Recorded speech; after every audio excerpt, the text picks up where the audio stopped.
welcome to Help Stop the Genocide in American Ghettos podcast. I'm your host, Emmanuel Barbee.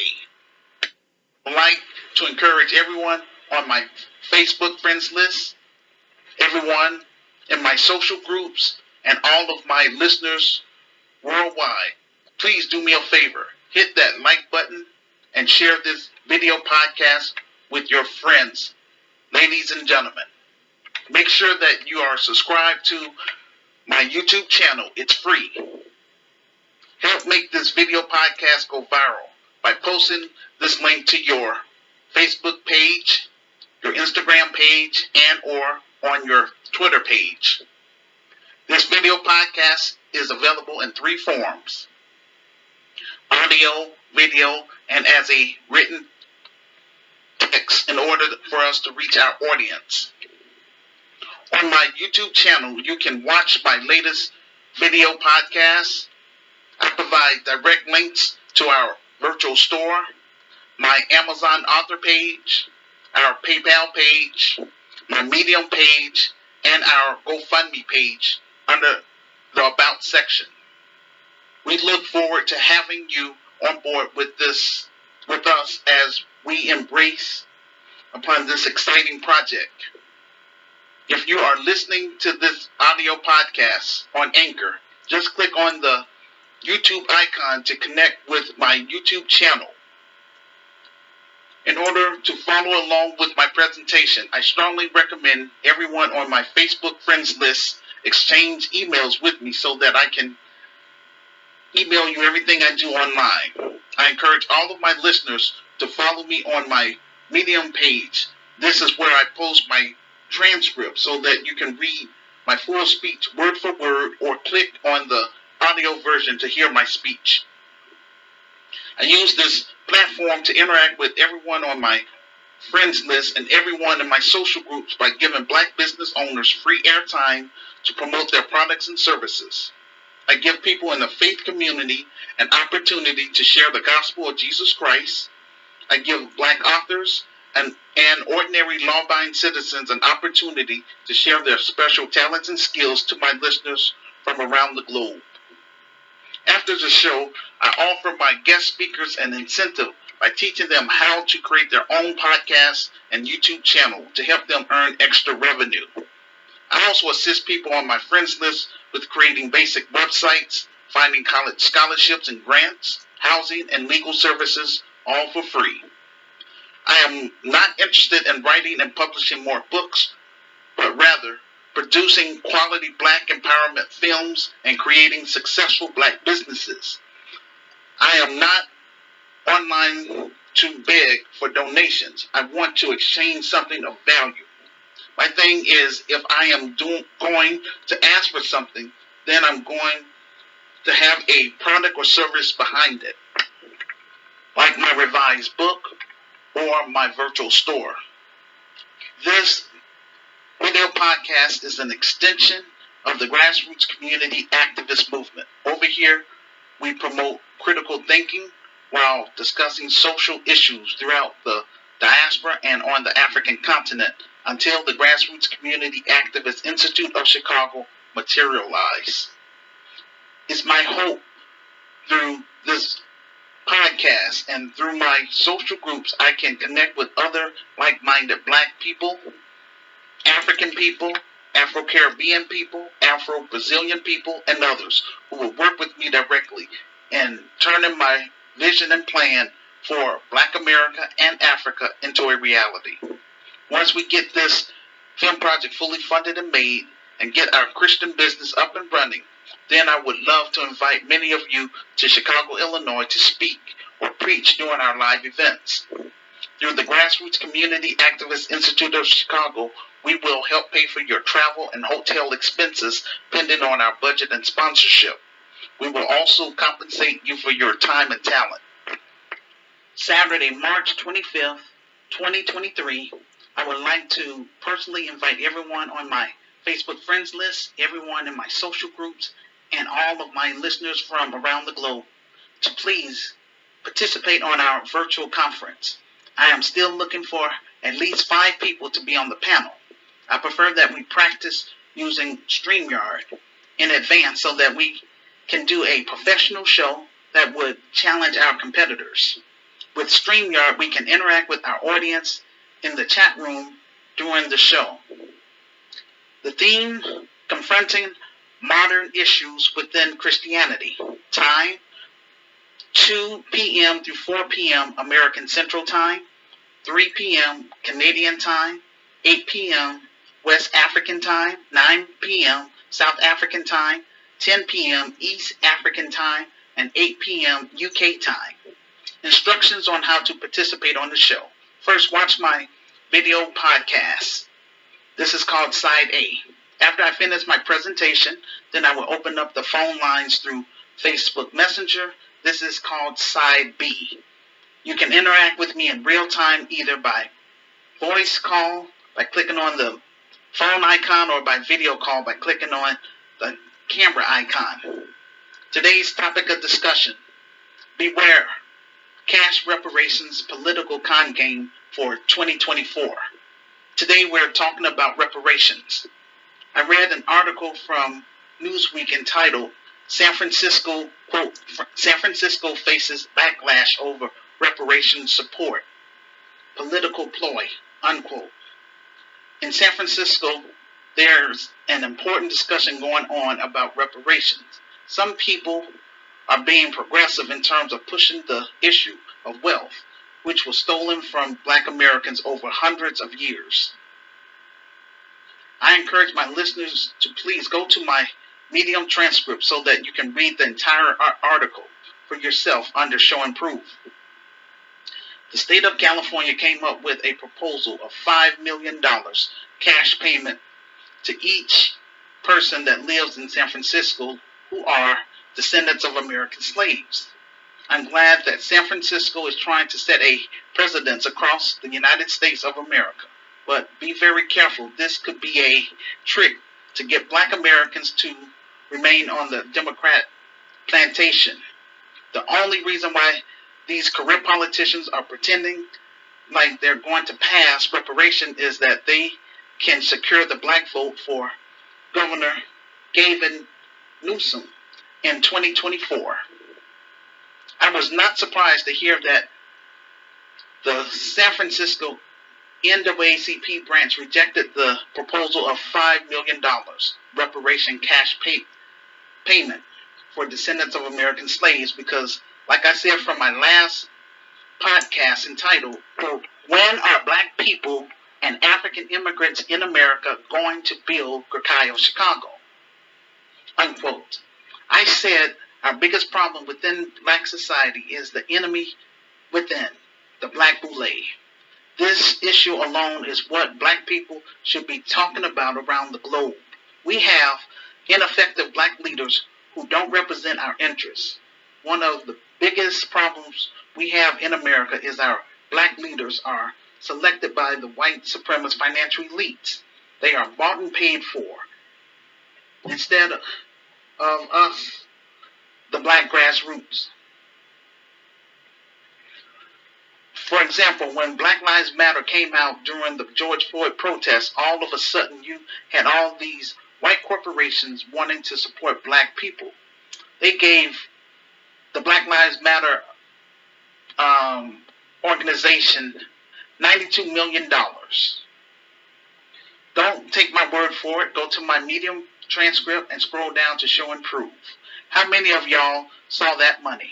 Does anyone who is listening to this video podcast remember the so-called trickle-down economics during the Reagan administration? The trickle-down economics did not work. It was a failed policy. The reason why the American government debt is over $32 trillion is because of trickle-down economics. The money trickles down out of our hands, but the rich people, they're rich because they don't trickle their money down. There's a liberal version of trickle-down economics as well. It comes in the form of misleadership. For example, let us use a symbolic Black leader, Reverend Al Sharpton. He gets paid to mislead you on purpose because he's in the pockets of the white supremacist financial elites. The money he gets from his black organization, NAN, acronym National Action Network, never trickles down to the African American community. The San Francisco NAACP is trying to act like they need to be the guardian of our reparations. We know they are in the pockets of the white supremacist financial elites who gave them their positions.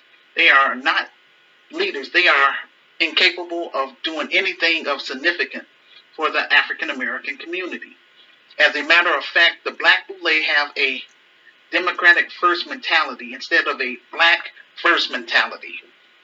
On this video podcast, we're trying to build our own black media and our own black multi-purpose institution.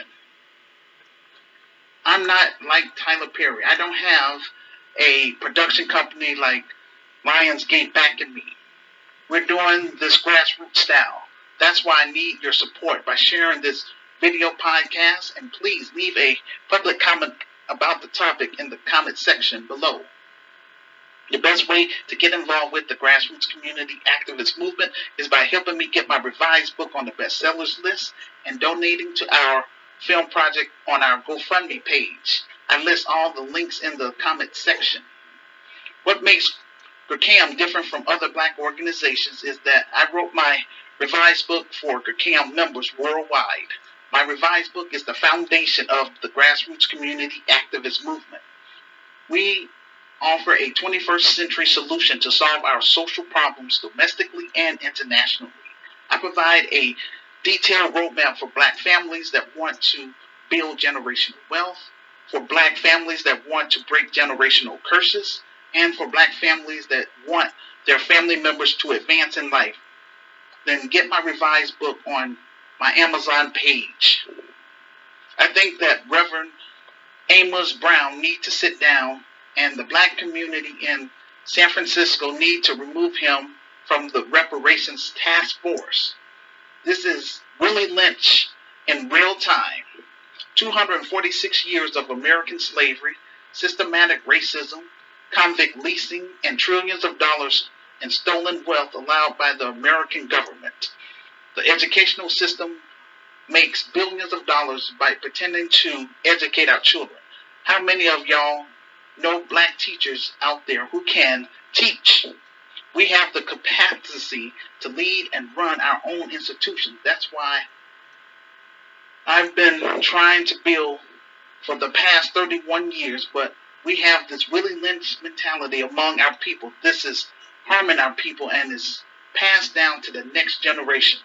But the buck stops here. We are going to fight against this Willie Lynch mentality head on and separate ourselves from these black sellouts and urban terrorists. So help me God. We're calling out the Black Boule over here. They are compromised. They claim to represent us, yet they are the main ones blocking things that empower us.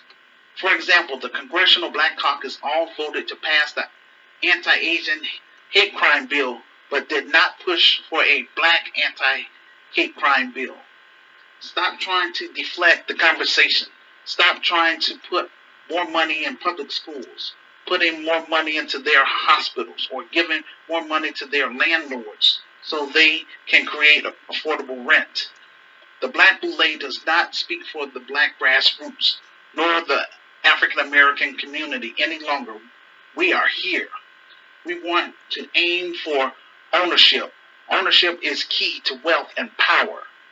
For far too long, black America have expected too many people that are compromised to get things done for us.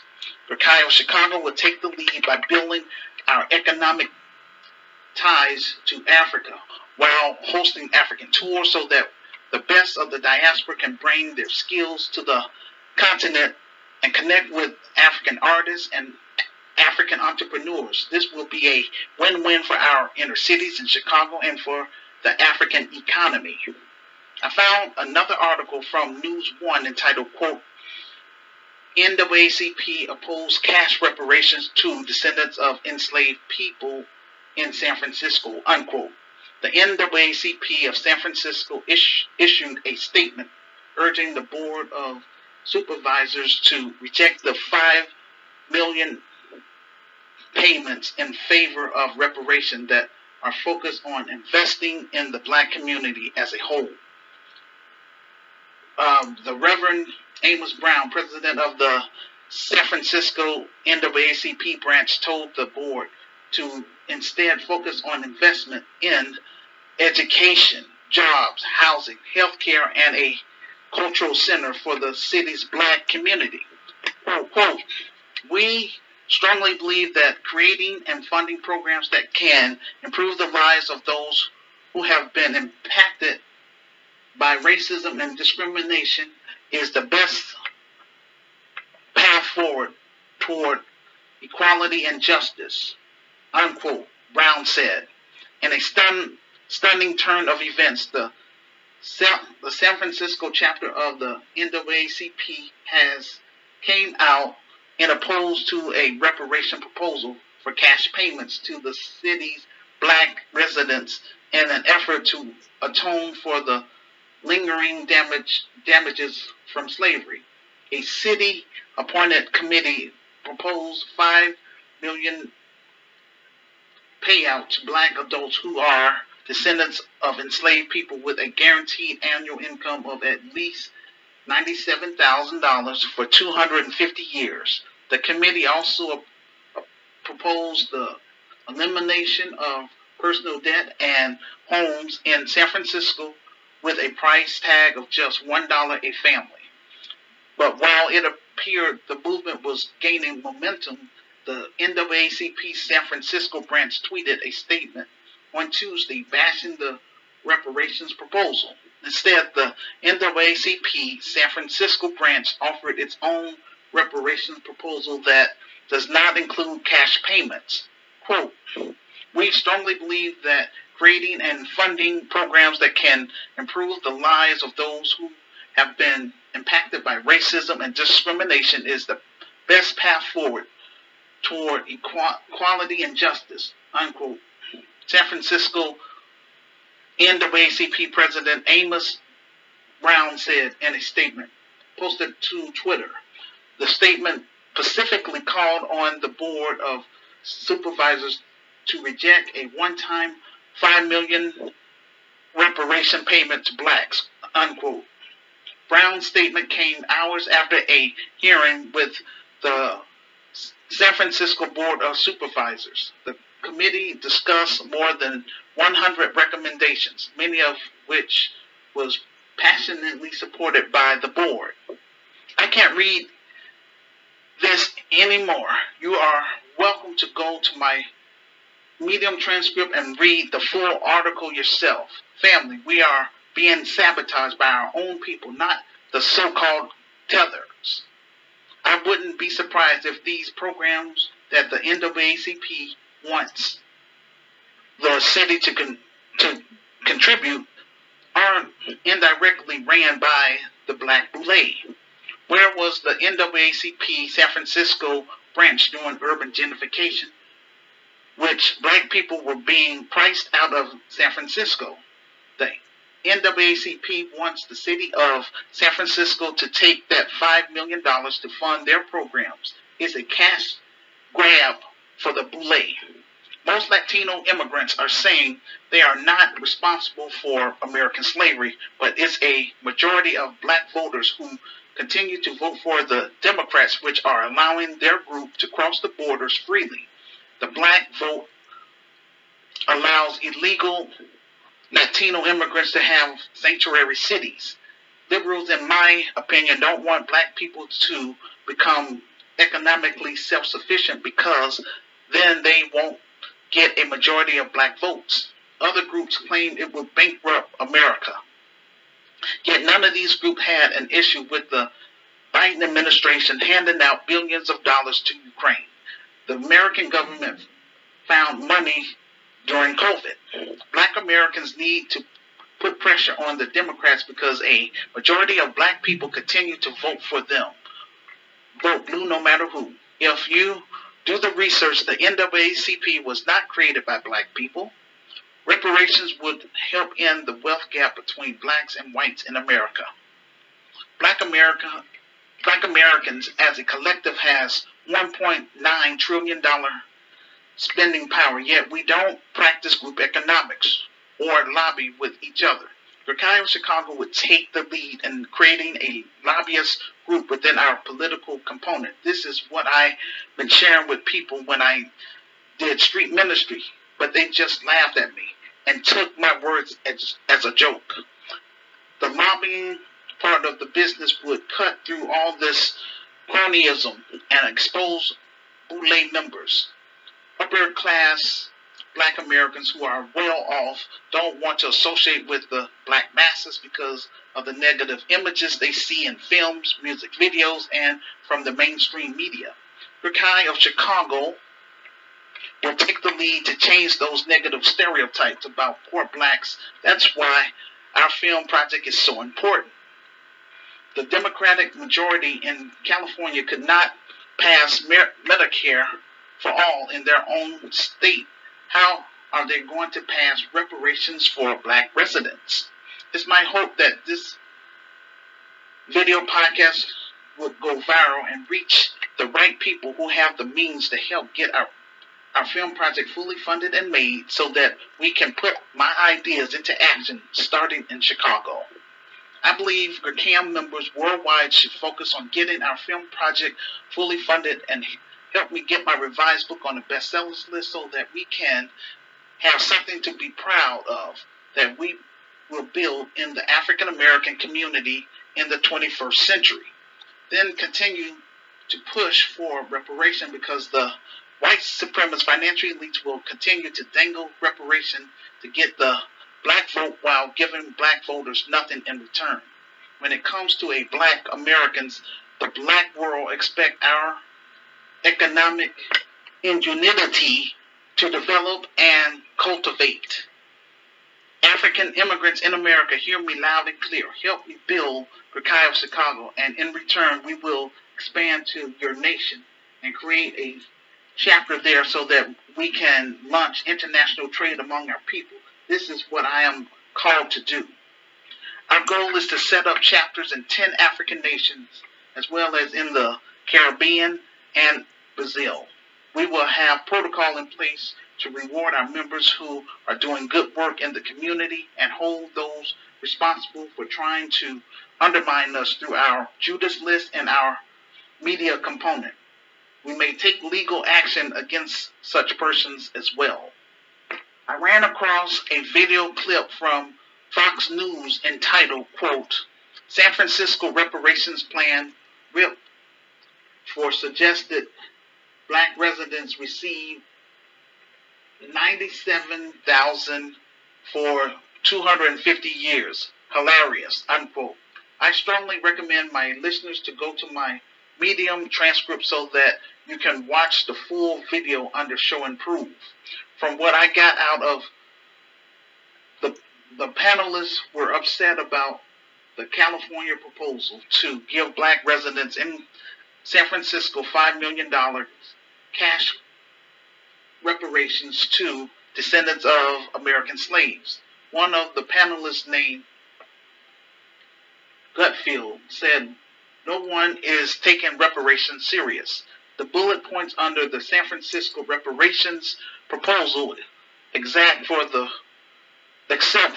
first bullet point, is what Dr. Martin Luther King Jr. was talking about, the Homestead Act, 3 weeks before his assassination. The United States of America government forced Native Americans off their land in order to create a Homestead Act. The Homestead Act was used to supplement the white population in America. The white supremacist financial elites gave hundreds of acres of land to attract white European immigrants with free land and income. If they were talking about building more prisons in San Francisco, believe me, the panelists would not be talking about how they are going to pay for it. When wealthy white people want something, then all of a sudden there's billions of dollars available. There's no budget. On the video clip, they brought on a off-code Negro who spoke against reparations. This person does not represent Black America, nor does he represent the soil. Then they showed the panelists on the panel was Harold Ford Jr. Notice whenever he addressed the LGBT community, he does not use the term antagonist. When the dominant society allowed drag queens in public schools, he does not say anything about our children being targeted. He does not say that's antagonist. The white supremacist financial elites gentrified the Black population in San Francisco from 12% of the population to 4% of the population. Gutfield said, "How do you make money selling homes for $1?" The same way they do with such companies as BlackRock and other mega hedge funds or investment firms. These companies are sitting on trillions in assets. Those homes only cost $1 for them as a proportion of these companies' assets. Judge Janine was also on the panel. She was asked if this would challenge legally in court what would be the outcome.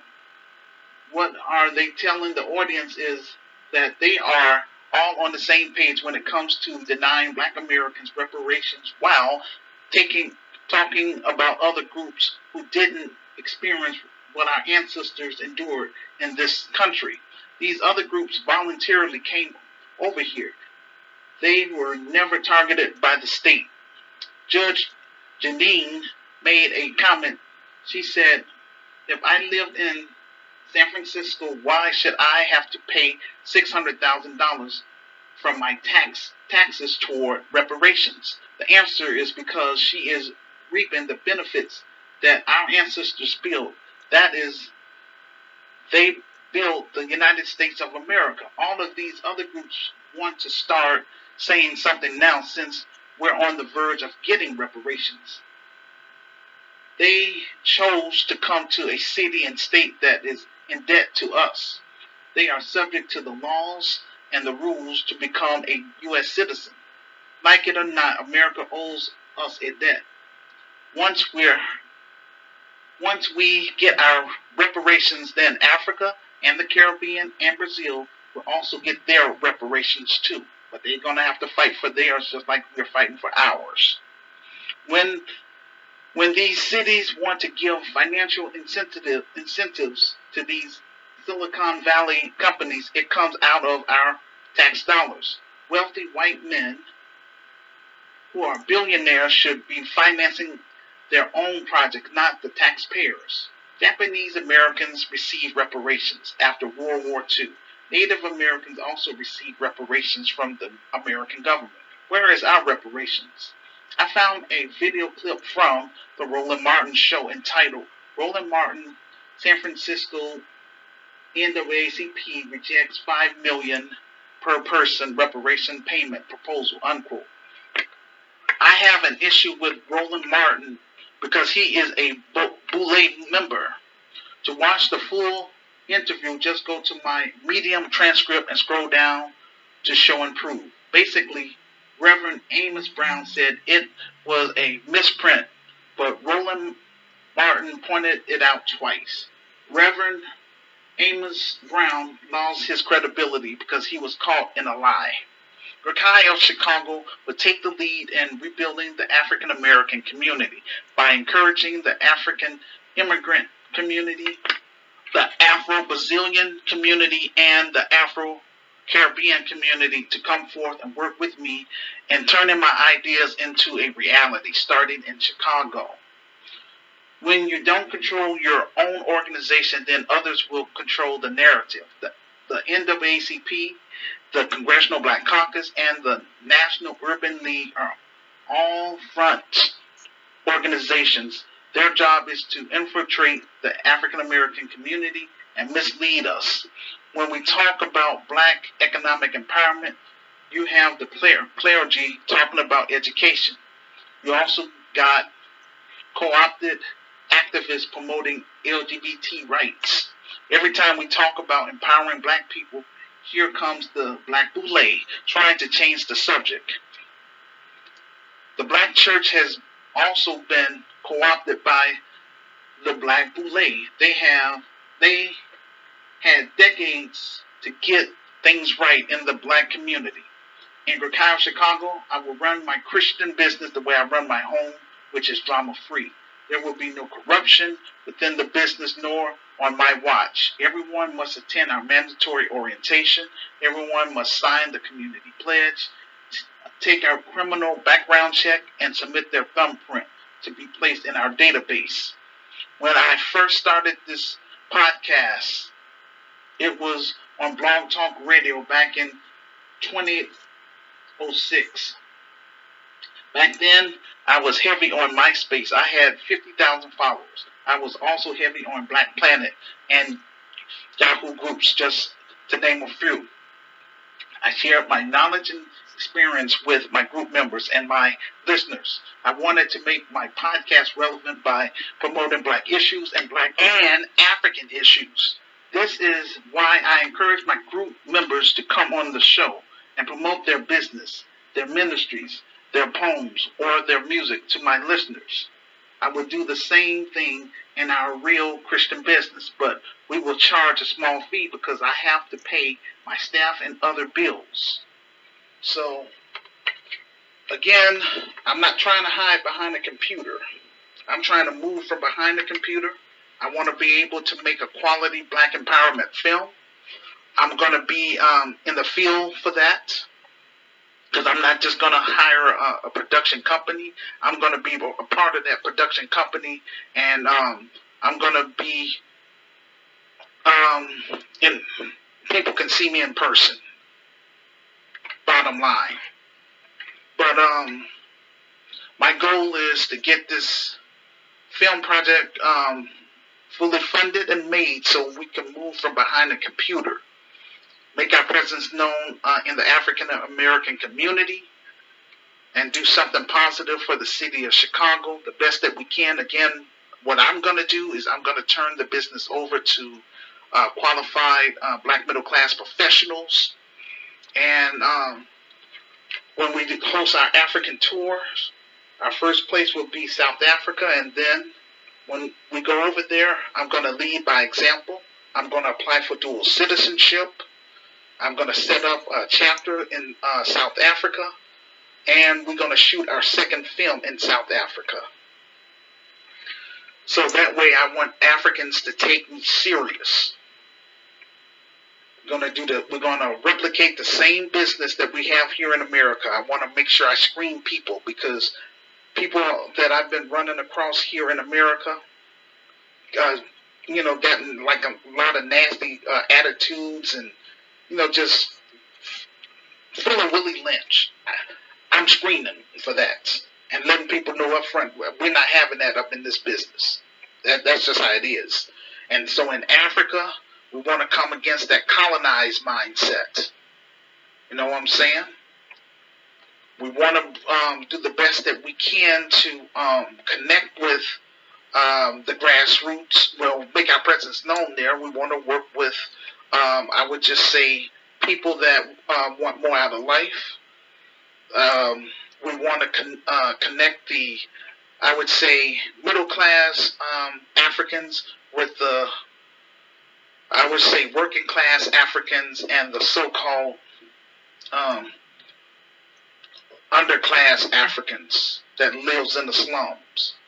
So we want to try to meet the need of both classes, basically. Middle class, we want to cater to them, as well as the so-called underclass and working class, because that's what we're going to do here in America. We have to learn how to get along with each other, but most of all, we have to separate ourselves well here in America from these off-code people. In South Africa, we don't want to exclude people too much, but if they too much off-code, then, we have to. But again, we want to be able to get this organization popping over there especially my heart goes out to my brothers and sisters that lives in those shanty towns. That's not cool at all. So we're going to do the best that we can to bring some resources there to help put our members to live in brick homes, or maybe not homes, then affordable housing. And if they're members, we'll work something out. That's just how we're going to roll. But right now, I'm encouraging all of my African friends on the continent, please do your part. Share this video and encourage your family who live abroad, that lives in Europe, Canada, and also in the United States of America. Tell them about the vision I have for Africa, especially if you're my African group, Kai of Africa. And come on the show. I'm giving you an opportunity to be exposed to the diaspora. So this is your opportunity. Don't be ashamed or shy. You want to eat, don't you? Well, you're going to have to open up your mouth and come on here. Show your talents and skills. If you have a business, then promote that business on here. Because I'm trying to be a blessing to you. But again, I don't want to be doing this for another 31 years. That's how come I'm pushing hard as I can to take this, our story to the next level, and that's the big screen. And once we do that, then we can turn my ideas into a reality by, I would say, the proceeds from the film. Once that start pouring in, then it will put me in a better position financially, where I can just hire qualified black middle class professionals here in America. And we're going to go ahead and do what we need to do. Everything that I've written in my book, but what I've written is only half of my knowledge. I'm not saying I'm all that, but I'm just saying that's just half of it. But I'm doing the best that I can, and I want to make sure none of my members have to go through what I went through. Because it's just horrible, and it's just downright not cool at all. I love my people, but I'm going to come against this Willie Lynch mentality. That's what I'm called to do. That's my calling. As well as I'm coming against that colonized mindset when I come to the continent. So with that being said, thank you for listening to this video podcast, and I look forward to you all participating on our virtual conference on Saturday. Peace and blessings.